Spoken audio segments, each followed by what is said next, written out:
After natural gas recently bottomed, we've seen those three bullish daily candles, and so today's video might be one of the most important ones we've ever made because we're about to explain why this massive reversal here happened at natural gas and what might be about to happen next here to the gas prices. And so in today's video, we are first about to have a look at the most important technicals, then at the fundamentals and macroeconomics to actually understand this shift that we've seen here and to understand the major drivers that are actually underlying between those natural gas price surges that we've recently seen here. And so let's have a look at the technicals first.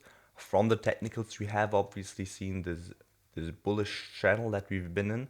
We have seen this reversal here at the resistance at the upper band of this channel that we have seen here, and we have also seen this bullish reversal here at the lower point of this channel, and we have seen this reversal here with a lot of momentum. If you have a look at the volume delta, you do see we have seen big spikes up here at volume, and so this is actually a that really shows you that this was just not just a fake out. There is something behind this breakout that we've seen.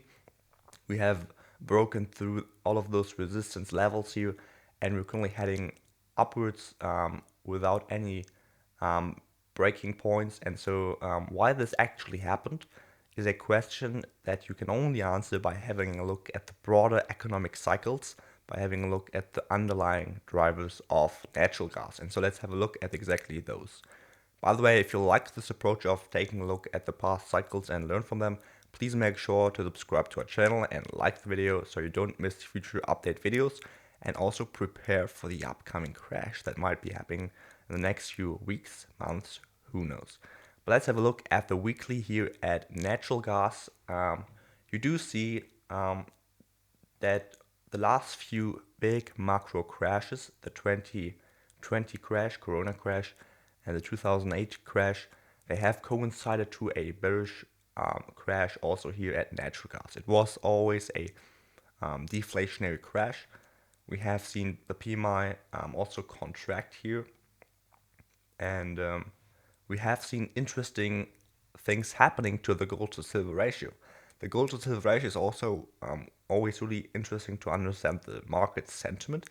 And what you've used to see here is that previous to the crash, where we have seen normal market sentiment actually occurring, we have seen that the gold to silver ratio has actually fallen.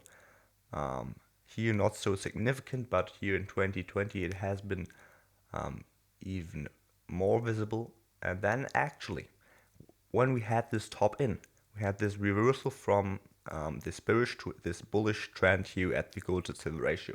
It happened both of those instances, and it just shows you that we do have this transition from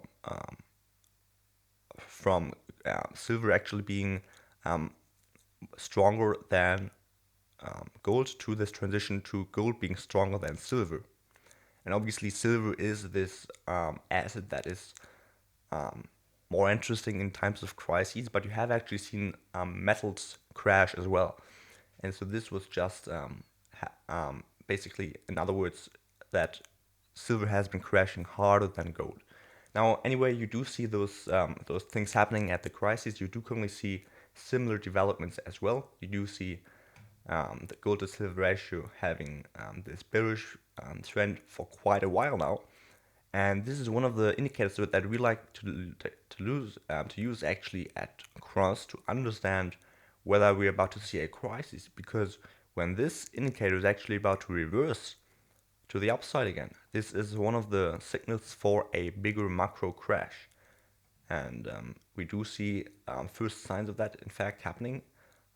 If you have a look at what happened previous year, you do see we're also slowing down in this momentum here. We're having those pullbacks, and also if you have a look at the PMI, you do see we're currently at levels that have historically always coincided to those macro crashes, and those two indicators are always showing you a lot. But we like to add on to that by just having a look at the simple correlation to interest rates and the Fed's balance sheet. Historically, there has always been a reason the Fed is about to cut interest rates. We have seen that actually leading to the 28 crash, to the financial crisis. We have also seen that actually leading to the Corona crash. And we're probably also seeing that leading to the next crash that we are seeing. Um, and we have seen that rally here at natural gas, but eventually also natural gas crashed. And we have seen that continuation in interest rate cuts. We have seen that transition from quantitative tightening to quantitative easing, beautifully shown here by this transition from a Fed balance sheet contraction to a Fed balance sheet expansion. And that eventually also led to this massive weakening here at the gold to silver ratio. We have seen metals actually sustainably rise again. Obviously because of that increased liquidity in the financial system, right? And you may say, well, this might be just one of those rallies that we are seeing here due to the liquidity conditions.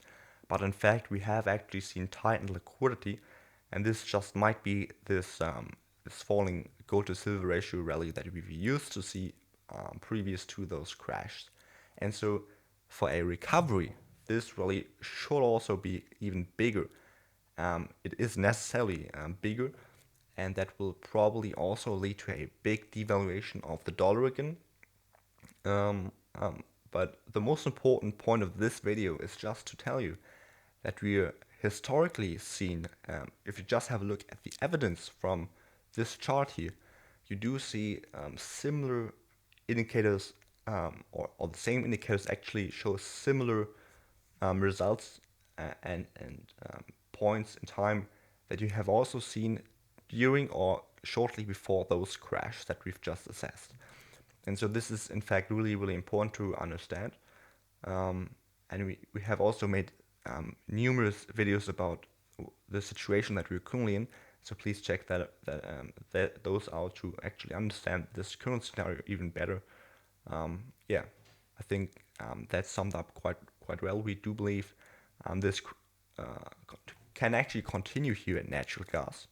We can hit this upper trend line, but we would not advise you to actually enter this market right now. It is quite volatile. It is quite uncertain. In our eyes, it is the best to actually wait for this crash and then invest when this crash is actually appearing, when the blood is flowing on the streets, as Andrew Costolani once told in his books. And we do currently do not have this situation. We do have to wait for those discounted prices to occur again. I think that's the best strategy you can have here at this point. I hope you enjoyed the video. I hope you learned something new. If you did, please make sure to subscribe to our channel so you don't miss future update videos. And also, please make sure to push the subscribe button, and not only the subscribe button, but also the like button. Thanks for your support. See you the next time.